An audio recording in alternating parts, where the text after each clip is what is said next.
नमस्कार, किसान समाचार में आपका स्वागत है। मैं हूं रेशमा आपके साथ। आइए नजर डालें इस वक्त की हेडलाइंस पर। प्रधानमंत्री नरेंद्र मोदी ने 18वें G20 शिखर सम्मेलन का नई दिल्ली में किया आगाज। कहा, खाद्य ईंधन या खाद का हो मामला या फिर हो स्वास्थ्य, ऊर्जा और पानी की बात, हमें वर्तमान परिस्थितियों को सामने रखकर इनके ठोस समाधान के लिए करना होगा काम। सबका साथ, सबका विश्वास, सबका प्रयास विश्व के लिए बन सकता है पथ प्रदर्शक।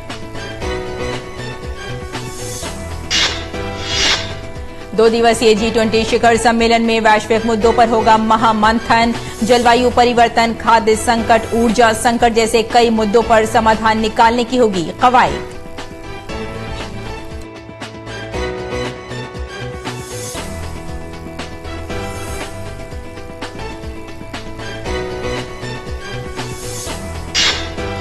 G20 सदस्य देशों के राष्ट्र अध्यक्ष और शासन अध्यक्षों के पत्नियां दिल्ली के पूसा का किया दौरा। श्री अन्न यानी मिलेट्स की खेती और उनसे बने व्यंजनों से हुए रूबरू। विदेश मंत्री एस जयशंकर की पत्नी ने किया सभी राष्ट्र अध्यक्ष और शासन अध्यक्षों की पत्नियों का स्वागत।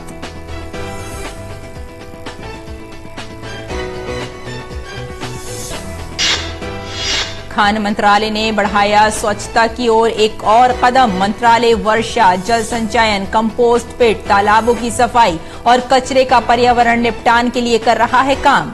वर्मी कंपोस्ट पिट परियोजनाओं के लिए स्थलों की गई पहचान। और अब समाचार विस्तार से। प्रधानमंत्री नरेंद्र मोदी ने 18वें G20 शिखर सम्मेलन का नई दिल्ली में आगाज किया। प्रधानमंत्री ने कहा कि खाद्य ईंधन या खाद का मामला हो या फिर स्वास्थ्य, ऊर्जा और पानी की बात हो, हमें वर्तमान परिस्थितियों को सामने रखकर इनके ठोस समाधान के लिए मिलकर काम करना होगा। उन्होंने कहा कि भारत का G20 सबका साथ, सबका विकास का प्रतीक बन गया है। वैश्विक अर्थव्यवस्था में उथल पुथल हो, नॉर्थ और साउथ का डिवाइड हो, ईस्ट और वेस्ट की दूरी हो, फूड, फ्यूल और फर्टिलाइजर का मैनेजमेंट हो, टेररिज्म और साइबर सिक्योरिटी हो, हेल्थ, एनर्जी और वाटर सिक्योरिटी हो, वर्तमान के साथ ही आने वाली पीढ़ियों के लिए हमें इन चुनौतियों के ठोस समाधान की तरफ बढ़ना ही होगा। फ्रेंड्स, भारत की G20 प्रेसिडेंसी देश के भीतर और देश के बाहर इंक्लूजन का, सबका साथ का प्रतीक बन गई है। G20 सम्मेलन के लिए सभी विदेशी राष्ट्र अध्यक्षों और प्रतिनिधियों के प्रगति मैदान पहुंचने से पहले प्रधानमंत्री नरेंद्र मोदी खुद प्रगति मैदान पहुंचे और उन्होंने भारत मंडपम में एक के बाद एक सभी विदेशी नेताओं का स्वागत किया। G20 देशों के बीच ये 18वां शिखर सम्मेलन हो रहा है। भारत मंडपम में स्वागत कार्यक्रम के लिए जो मंच तैयार किया गया है, उसमें पीछे कोणार्क चक्र की तस्वीर लगाई गई है। सम्मेलन में अमेरिकी राष्ट्रपति जो बाइडेन, ब्रिटेन के प्रधानमंत्री ऋषि सुनक, जापानी प्रधानमंत्री फूमियो किशिदा, कनाडा के प्रधानमंत्री जस्टिन ट्रूडो, ऑस्ट्रेलियाई प्रधानमंत्री एंथनी अल्बनीज सहित विश्व के कई अन्य नेता शामिल हैं। खाद्य और ऊर्जा सुरक्षा से लेकर स्वच्छ ऊर्जा और जलवायु परिवर्तन जैसे तमाम मुद्दों पर सम्मेलन में विस्तार से चर्चा होगी। भारत G20 की अध्यक्षता का भरपूर लाभ उठाते हुए वैश्विक शक्ति के रूप में स्थापित कर रहा है और अनेक विकासशील देशों की आशाओं और आकांक्षाओं का केंद्र बिंदु बन गया है। भारत की G20 की अध्यक्षता में मुख्य प्राथमिकताओं में सतत विकास के लक्ष्य और जलवायु परिवर्तन की चुनौतियां शामिल हैं। G20 सदस्य देशों के राष्ट्र अध्यक्ष और शासन अध्यक्षों के स्पाउसेस दिल्ली के पूसा में श्री अन्न यानी मिलेट्स की खेती और उससे बने व्यंजनों से रूबरू हुए। सभी स्पाउसेस का स्वागत विदेश मंत्री एस जयशंकर की पत्नी ने किया। दिल्ली के राष्ट्रीय कृषि अनुसंधान केंद्र में G20 सदस्य देशों के राष्ट्र अध्यक्ष और शासन अध्यक्षों के स्पाउसेस ने मिलेट से बनी रंगोलियों को न सिर्फ देखा, बल्कि उनमें मिलेट्स के दानों से रंग भी भरे। इसके अलावा प्रदर्शनी में एग्रो स्टार्टअप की झलक भी देखने को मिली। सभी मेहमानों के लिए देश के नामचीन शेफ्स ने मिलेट से बने व्यंजनों का लाइव कुकिंग की व्यवस्था भी की। और मेहमानों ने लजीज और स्वादिष्ट डिशेस का खूब आनंद लिया। इसके अलावा अलग अलग राज्यों की महिला किसानों ने अपने पारंपरिक वेशभूषा में मेहमानों का स्वागत किया और मिलेट से बने उत्पादों के उपहार भी भेंट किए। खान मंत्रालय ने अपने सभी क्षेत्रीय कार्यालयों के साथ मिलकर नवंबर 2022 से अगस्त 2023 तक विभिन्न गतिविधियां आयोजित की। खान मंत्रालय की सचिव ने इस अभियान की शुरुआत 2 अक्टूबर 2022 को नई दिल्ली में की थी। मंत्रालय ने निर्धारित लक्ष्य पर्यावरण का वापस देना, गिविंग बैक टू एनवायरनमेंट अभियान के तहत वर्षा जल संचयन, कंपोस्ट पिट, झीलों, तालाबों की सफाई और कचरे का पर्यावरण निपटान शामिल था। खान मंत्रालय के कार्यालयों की इमारतों में वर्षा जल संचयन संरचनाएं स्थापित की गई। वर्मी कंपोस्ट पिट परियोजनाओं के लिए स्थलों की पहचान की गई। अभियान के तहत किए गए कार्यों की समीक्षा करते हुए केंद्रीय खान मंत्री प्रहलाद जोशी ने विभागीय कैंटीन में अपशिष्ट को अलग अलग करने का सुझाव दिया, जिसको खान मंत्रालय द्वारा क्रियान्वित किया गया है। आगे बढ़ते हैं। G20 सम्मेलन में उत्तर प्रदेश के विभिन्न जिलों से स्वदेशी उत्पाद भी दुनिया भर से आने वाले विशेष रहा और एक जिला एक उत्पाद योजना के जरिए इन स्वदेशी उत्पादों को अंतर्राष्ट्रीय मंच देने की कोशिश की जा रही है। इस बारे में ज्यादा जानकारी के लिए डीडी न्यूज ने ODOP यूपी के उप महाप्रबंधक सुनील कुमार से खास बातचीत की। शिल्प बाजार में इस वक्त मैं हूं उत्तर प्रदेश के स्टॉल पर और उत्तर प्रदेश की जो वन डिस्ट्रिक्ट वन प्रोडक्ट की एक यूनिक पहल रही है और इसका बहुत फायदा देखने को मिला और जो जिस जिले की उत्पाद फेमस थी उसको प्राथमिकता दी गई, उसको सरकार की तरफ से सहयोग दिया गया और ऐसा देखा गया कि वहां के जो शिल्पकार थे लोगों के आजीविका में काफी बदलाव देखने को मिला। कितना बड़ा बदलाव देखने को मिला ये नई जो पहल शुरू हुई। जो 2018 में स्टार्ट हुआ था प्रोग्राम ODOP हमारा ऑनरेबल CM द्वारा शुरू किया गया था, उससे आज तक अगर हम मेजर करते हैं तो हम देखते हैं कि 16-17 में जहां स्टेट का एक्सपोर्ट्स निर्यात 88,000 करोड़ था, वो आज 1,74,000 करोड़ हो गया है। अब ये टाइम मैच खाता है ODOP के ड्यूरेशन से। ODOP 18 में शुरू हुआ, उससे मैच खाता है। तो आप इसको एक तरह से ODOP के इनिशिएटिव का कंट्रीब्यूशन मान सकते हैं, बिकॉज मेन उद्देश्य ये था कि प्रदेश के जो आर्टिजन्स हैं, हैंडीक्राफ्ट पर्सन्स हैं, छोटे उद्यमी हैं, जो परंपरागत रूप से कई विधाओं में, कई आर्ट्स की विधाओं में लगे हुए थे, उनको वैल्यू एडिशन का फायदा मिला है। वैल्यू एडिशन हुआ कैसे? जो सरकार के अलग अलग इनिशिएटिव्स थे, जैसे इनको वित्तीय सहायता प्रदान करना, 20 लाख तक की सब्सिडी एक स्कीम योजना में, ODOP की योजना में मिलती है। इसी प्रकार जो छोटे छोटे आर्टिजन्स थे जो पुराने टूल्स पे काम कर रहे थे, उनको ट्रेनिंग दे के नए टूल उपलब्ध कराना, जो मॉडर्न टूल हैं। उससे क्या हुआ? उनकी एफिशिएंसी बढ़ी और प्रोडक्शन बढ़ा और उस उत्पाद की गुणवत्ता बढ़ी, जिससे उत्पाद की मार्केट की डिमांड बढ़ी। तीसरा एक और योजना लाए हैं जिसके तहत जो मेले प्रदर्शनियां हैं, चाहे वो स्टेट के हैं, देश के हैं, विदेश के हैं, उसमें ये आर्टिजन्स, ये उद्यमी पार्टिसिपेट करते हैं। सरकार उनको जितना उनका खर्चा हुआ उसका 75% तक रीइंबर्स कर देती है, वापस कर देती है उनका खर्चा। इससे क्या हो रहा है कि ज्यादा से ज्यादा पुरानी कलाओं में लगे आर्टिजन देश विदेश के मेलों में पार्टिसिपेट कर रहे हैं, उस कला को सीखने की तैयारी कर रहे हैं, उसको सीखने में रुचि दिखा रहे हैं। ये प्रोग्राम का अपने आप में एक बहुत एक महत्वपूर्ण इसका अचीवमेंट है कि इस विधा में इंटरेस्ट पैदा करना नई जनरेशन का, ये इस प्रोग्राम की सफलता का द्योतक है। नई जनरेशन आएगी, वो सीखेगी, क्योंकि पहले होता था कि लोग छोड़ देते थे क्योंकि उसमें आमदनी नहीं होता था, आर्थिक स्थिति बहुत अच्छी नहीं होती थी। लेकिन वन डिस्ट्रिक्ट वन प्रोडक्ट से फायदा होने लगा, उनके आर्थिक स्थिति में भी वृद्धि होने लगी, बिक्री होने लगी और जो नई पीढ़ी है वो भी अब उस हुनर को सीखने के लिए आगे आ रही है। कैमरामैन एम खान के साथ नितिन सिंह, डीडी न्यूज, भारत मंडपम, शिल्प बाजार। और नई दिल्ली में G20 शिखर सम्मेलन के मौके पर 8 से 10 सितंबर तक प्रगति मैदान के भारत मंडपम में शिल्प बाजार लगाया गया है। इसका मकसद विदेशी मेहमानों के माध्यम से देश का हुनर, कारीगरी, शिल्प, बुनकरों को वैश्विक पटल पर पहचान दिलाना है। यहां मेहमानों को खरीदारी के साथ साथ लाइव डेमो देखने का मौका भी मिलेगा। G20 सम्मेलन के दौरान विदेशी प्रतिनिधियों को कश्मीर की बरसों पुरानी खूबसूरत पेपर मेशी कला को जानने, समझने और खरीदने का मौका मिलेगा।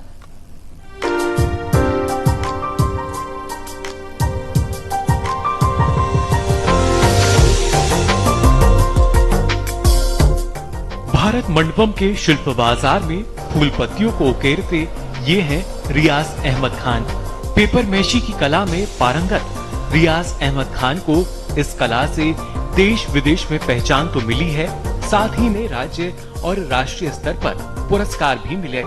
दरअसल कश्मीर की प्राचीन पेपर मेशी एक तरह की कला है जिसमें पुराने बेकार पड़े रद्दी कागजों के छोटे छोटे टुकड़े कर लिए जाते हैं, फिर उन्हें गलाकर लुगदी तैयार की जाती है और इस लुगदी में चावल के आटे की लुगदी मिलाकर मनचाही आकृति बनाई जाती है। फिर इस पर पेंटिंग की जाती है। ये देखने में जितनी खूबसूरत है वहीं इसे बनाने में काफी मेहनत लगती है। एक पीस को तैयार करने में करीब 10 से 15 दिन का समय लग जाता है। पेपर जो करते हैं, मैश करते हैं, उसके बाद फिर इसको एक ओरिजिनल चीज लगता है जो नेचुरल होता है, चावल का आटा। चावल का आटे को हम लुगदी बनाते हैं, वो लुगदी इसके साथ मिलाते हैं, फिर हम मोल्ड अंदर से रखते हैं, उसके बाद फिर वो लेयर लगाते हैं, फिर सूखने के बाद वो काटते हैं, वो जो मोल्ड जो बाहर निकालते हैं फिर वो काम आ जाते हैं, फिर वो बॉक्स बनाते हैं या कोई वॉल प्लेट बनाते हैं या टेबल लैंप्स बनाते हैं, बहुत सारे डेकोरेटिव आइटम्स बनाते हैं। पेपर मेशी हस्तकला 14वीं शताब्दी में मीर सैयद अली हमदानी द्वारा फारस से कश्मीर में लाई गई। ये मुख्य रूप से कागज लुगदी पर आधारित है जिसे समृद्ध रूप से रंगीन कलाकृतियों द्वारा सजाया जाता है। कश्मीर के घरों और कार्यशालाओं में इसे बनाया जाता है। इस कला को पसंद करने वाले देश ही नहीं विदेशों में भी हैं। 100 रुपए से लेकर लाखों रुपए तक बिकने वाले इस कला के माध्यम कई लोगों को रोजगार भी मिलता है। हम सोच रहे, हम ये सब मतलब बच्चों को बोल रहे हैं कि ये एक बात है और कम से कम आप पढ़िए, मगर उसके साथ साथ कोई ना कोई आर्ट सीखे, क्योंकि हमारा एक संपत्ति है इंडिया की, क्योंकि अगर उनको जॉब नहीं मिलेगी कम से कम वो क्राफ्ट के साथ इन्वॉल्व हो जाएंगे, कम से कम बेरोजगारी नहीं हो जाएगा। स्थानीय कला को बढ़ावा देने की मोदी सरकार की नीतियों का नतीजा है कि पेपर मेशी कला का उद्योग काफी फल फूल रहा है। कश्मीर में आयोजित G20 सम्मेलन के तहत पर्यटन वर्किंग ग्रुप की बैठक में भी इस व्यवसाय से जुड़े लोगों को काफी फायदा हुआ। यही उम्मीद G20 शिखर सम्मेलन के दौरान भी की जा रही है। ये बहुत हमारे लिए है, क्योंकि इसी से हमारा फायदा मिल जाएगा ना। जैसे बाहर के कंट्रीज यहाँ पर बहुत सारे आ गए हैं, जब उनको डिफरेंट लोग देखेंगे, डिफरेंट मतलब क्राफ्ट देखेंगे, कम से कम तो उनको तो लगेगा ही क्योंकि हम ना वो चीज खरीदेंगे, ये चीज खरीदेंगे और आगे जाके वो ऑर्डर्स भी करेंगे। इस कला से जुड़े लोग अपने बच्चों को पढ़ाई के साथ साथ हुनरमंद भी बना रहे हैं ताकि उन्हें नौकरी के लिए मोहताज न रहना पड़े। जब दुनिया भर के डेलीगेट आएंगे तो इस आर्ट को देखेंगे जो इतनी साल पुरानी आर्ट है, और इसका प्रचार प्रसार होगा, एक बाजार मिलेगा, लोग खरीदेंगे, साथ ही साथ ऑर्डर भी देंगे, ताकि जो हमारी ये शिल्पकार हैं उनको एक आमदनी का जरिया मिलेगा और एक वर्ल्ड क्लास जो व्यवस्था है, यहाँ दुनिया भर के लोग आ रहे हैं तो उनको एक प्लेटफॉर्म भी मिलेगा। कैमरामैन संदीप के साथ नितेंद्र सिंह, डीडी न्यूज, दिल्ली।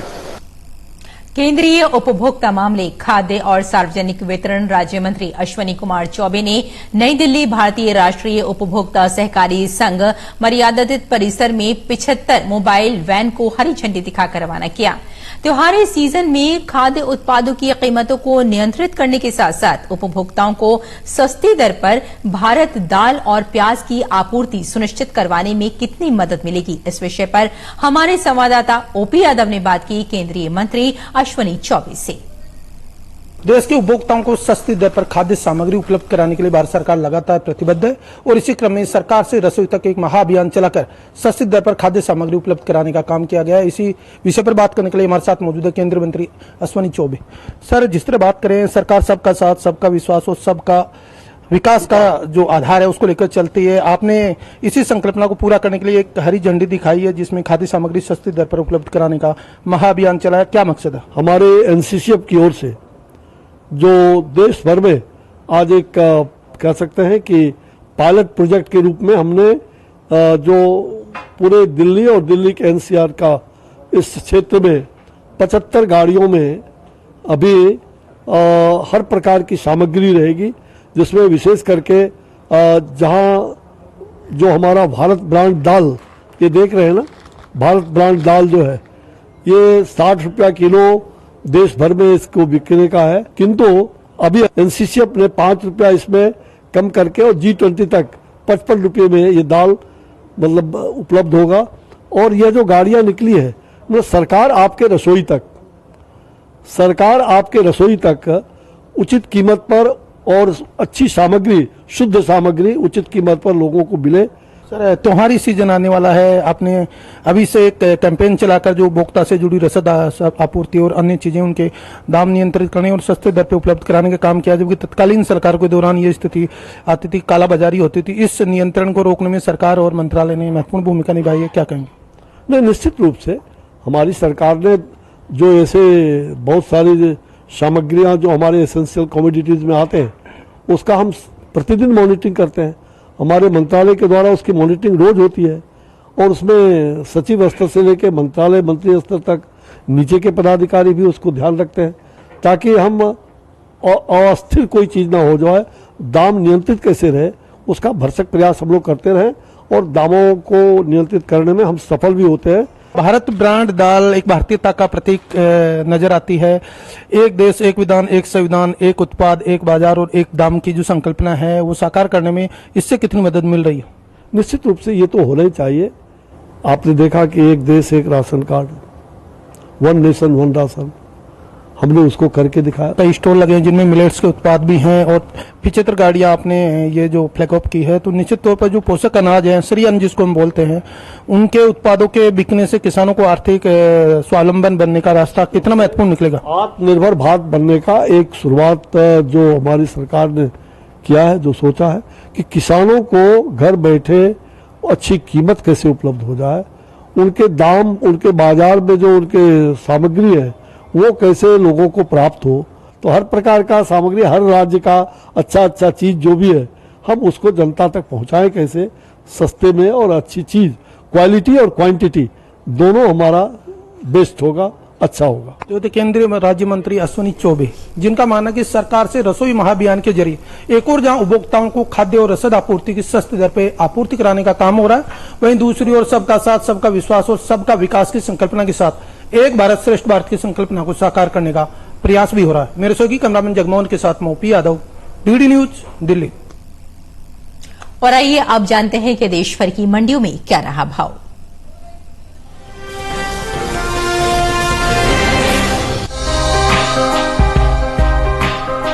इन दिनों कृषि उपज मंडियों में गेहूं की आवक सामान्य बनी हुई है।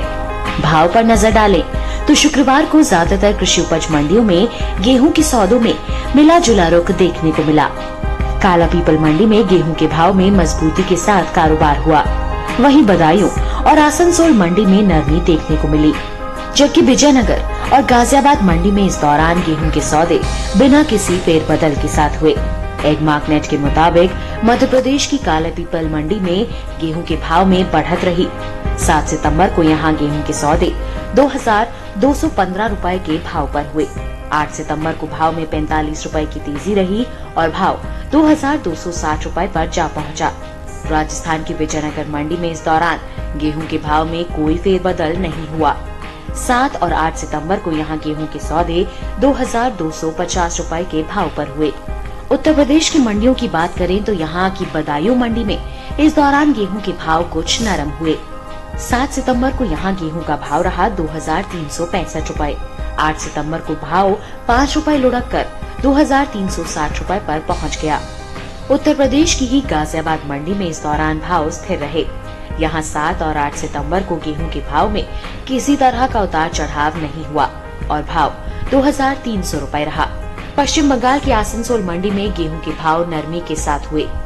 7 सितंबर को यहां गेहूं का भाव रहा 2750 रुपए। 8 सितंबर को भाव में 50 रुपए की गिरावट आई और भाव 2700 रुपए पर पहुंच गया।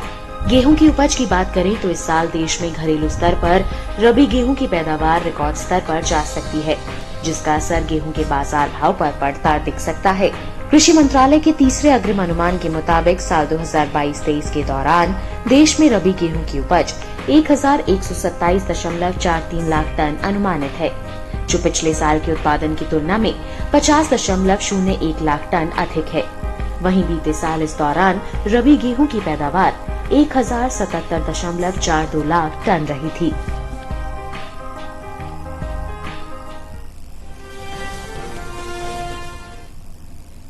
और किसान इस मौसम में कैसे रखें अपनी खेती का ख्याल, आइए जान लेते हैं।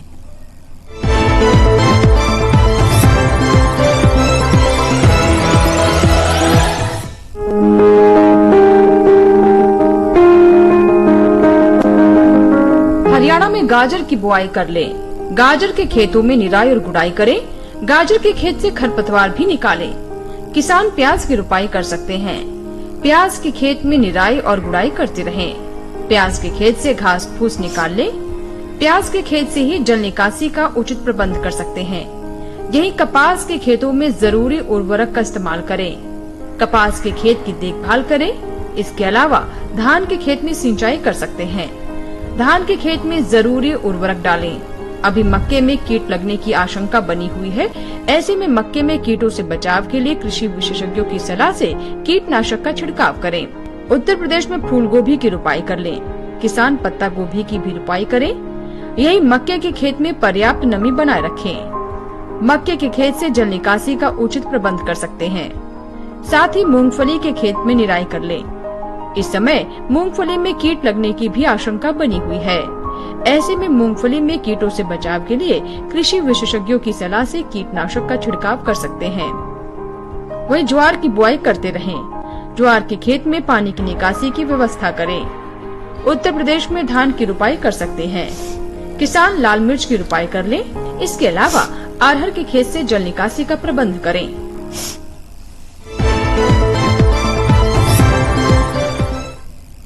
और खेती किसानी के साथ साथ आइए नजर डाल लेते हैं कुछ और महत्वपूर्ण खबरों पर। खास खबर में देश की राजधानी दिल्ली में स्थित भारत मंडपम में आयोजित हो रही G20 सम्मेलन में जिस स्थान पर प्रधानमंत्री नरेंद्र मोदी ने मेहमानों का स्वागत किया, वहां ओडिशा से विश्व विख्यात कोणार्क के सूर्य मंदिर के पहिए को प्रदर्शित किया गया है। कोणार्क के सूर्य मंदिर का निर्माण 13वीं शताब्दी में राजा नरसिम्हादेव प्रथम के शासनकाल के दौरान किया गया था। कोणार्क के 24 तीलियों वाला ये पहिया भारत के राष्ट्रीय ध्वज में भी शामिल है, जो भारत की प्राचीन ज्ञान, उन्नत सभ्यता और वास्तुशिल्प उत्कृष्टता का प्रतीक है।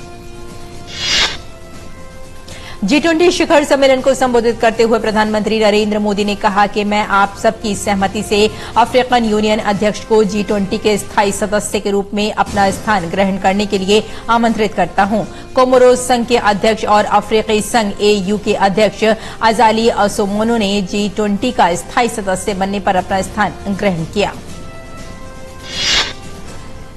संयुक्त राष्ट्र के महासचिव एंटोनियो गुटेरेस ने एक बार फिर संयुक्त राष्ट्र सुरक्षा परिषद में सुधार की सिफारिश की है। एंटोनियो गुटेरेस ने कहा कि आज के विश्व की वास्तविकताओं को परिलक्षित करने के लिए संयुक्त राष्ट्र सुरक्षा परिषद में सुधार की जरूरत है। G20 शिखर सम्मेलन से पहले वित्त मंत्री निर्मला सीतारमण ने G20 देशों के वित्त मंत्रियों और अंतर्राष्ट्रीय संगठनों के प्रमुखों के लिए रात्रि भोज का आयोजन किया। रात्रि भोज में IMF प्रमुख और WTO के प्रमुख भी उपस्थित रहे। G20 के मुख्य समन्वयक हर्षवर्धन श्रृंखला ने दिल्ली के प्रगति मैदान में G20 शिखर सम्मेलन के आयोजन स्थल भारत मंडपम में प्रदर्शनी केंद्र पहुंचे। यहां पर लगभग 30 राज्य और केंद्र शासित प्रदेशों के उत्पाद प्रदर्शित किए गए हैं। केंद्रीय अन्वेषण विभाग CID ने तेलुगु देशम पार्टी TDP के प्रमुख और आंध्र प्रदेश के पूर्व मुख्यमंत्री N चंद्रबाबू नायडू को गिरफ्तार कर लिया है। चंद्रबाबू नायडू को IPC की विभिन्न धाराओं और भ्रष्टाचार निरोधक अधिनियम 1988 के तहत APCID द्वारा कौशल विकास घोटाले में A1 के रूप में नामित किया गया है।